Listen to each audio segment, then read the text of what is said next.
ॐ श्रीगणेश अष्टोत्तरशतनामावलिः। ॐ गजाननाय नमः। ॐ गणाध्यक्षाय नमः। ॐ विघ्नराजाय नमः। ॐ विनायकाय नमः। ॐ द्वैमातुराय नमः। ॐ द्विमुखाय नमः। ॐ प्रमुखाय नमः। ॐ सुमुखाय नमः। ॐ कृतिने नमः। ॐ सुप्रदीपाय नमः। ॐ सुखनिधये नमः। ॐ सुराध्यक्षाय नमः। ॐ सुरारिघ्नाय नमः। ॐ महागणपतये नमः। ॐ मान्याय नमः। ॐ महाकालाय नमः। ॐ महाबलाय नमः। ॐ हेरम्बाय नमः। ॐ लम्बजठराय नमः। ॐ ह्रस्वग्रीवाय नमः। ॐ महोदराय नमः। ॐ मदोत्कटाय नमः। ॐ महावीराय नमः। ॐ मन्त्रिणे नमः। ॐ मङ्गलस्वराय नमः। ॐ प्रमदाय नमः। ॐ प्रथमाय नमः। ॐ प्राज्ञाय नमः। ॐ विघ्नकर्त्रे नमः।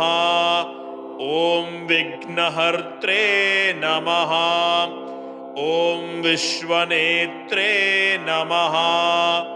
ॐ विराट्पतये नमः। ॐ श्रीपतये नमः। ॐ वाक्पतये नमः। ॐ शृङ्गारिणे नमः। ॐ अश्रुतवत्सलाय नमः। ॐ शिवप्रियाय नमः। ॐ शीघ्रकारिणे नमः। ॐ शाश्वताय नमः। ॐ बलाय नमः। ॐ बलोत्थिताय नमः। ॐ भवात्मजाय नमः। ॐ पुराणपुरुषाय नमः। ॐ पूष्णे नमः। ॐ पुष्करोत्क्षिप्तवारिणे नमः। ॐ अग्रगण्याय नमः। ॐ अग्रपूज्याय नमः। ॐ अग्रगामिने नमः। ॐ मन्त्रकृते नमः। ॐ चामीकरप्रभाय नमः। ॐ सर्वाय नमः। ॐ सर्वोपास्याय नमः। ॐ सर्वकर्त्रे नमः। ॐ सर्वनेत्रे नमः। ॐ सर्वसिद्धिप्रदाय नमः। ॐ सिद्धये नमः। ॐ पञ्चहस्ताय नमः। ॐ पार्वतीनन्दनाय नमः। ॐ प्रभवे नमः। ॐ कुमारगुरवे नमः। ॐ अक्षोभ्याय नमः। ॐ कुञ्जरासुरभञ्जनाय नमः। ॐ प्रमोदाय नमः। ॐ मोदकप्रियाय नमः। ॐ कान्तिमते नमः। ॐ धृतिमते नमः। ॐ कामिने नमः। ॐ कपित्थपनसप्रियाय नमः। ॐ ब्रह्मचारिणे नमः। ॐ ब्रह्मरूपिणे नमः। ॐ ब्रह्मविद्यानिदानभुवे नमः। ॐ जिष्णवे नमः। ॐ विष्णुप्रियाय नमः। ॐ भक्तजीविताय नमः। ॐ जितमन्मथाय नमः। ॐ ऐश्वर्यकारणाय नमः। ॐ ज्यायसे नमः। ॐ यक्षकिन्नरसेविताय नमः। ॐ गङ्गासुताय नमः।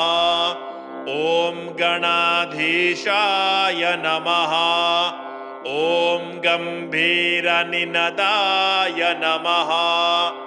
ॐ वटवे नमः। ॐ अभीष्टवरदाय नमः। ॐ ज्योतिषे नमः। ॐ भक्तनिधये नमः। ॐ भावगम्याय नमः।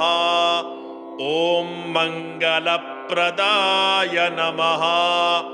ॐ अव्यक्ताय नमः। ॐ अप्राकृतपराक्रमाय नमः। ॐ सत्यधर्मिणे नमः। ॐ सखये नमः। ॐ सरसाम्बुनिधये नमः। ॐ महेशाय नमः। ॐ दिव्याङ्गाय नमः। ॐ मणिकिङ्किणीमेखलाय नमः। ॐ समस्तदेवतामूर्तये नमः। ॐ सहिष्णवे नमः। ॐ सततोत्थिताय नमः। ॐ विघातकारिणे नमः। ॐ विश्वदृशे नमः। ॐ विश्वरक्षाकृते नमः। ॐ कल्याणगुरवे नमः। ॐ उन्मत्तवेषाय नमः। ॐ अपराजिते नमः। ॐ समस्तजगदाधाराय नमः। ॐ सर्वैश्वर्यप्रदाय नमः। ॐ आक्रान्तचिदचित्प्रभवे नमः। ॐ श्रीविघ्नेश्वराय नमः। इति श्रीगणेश अष्टोत्तरशतनामावलिः सम्पूर्णा।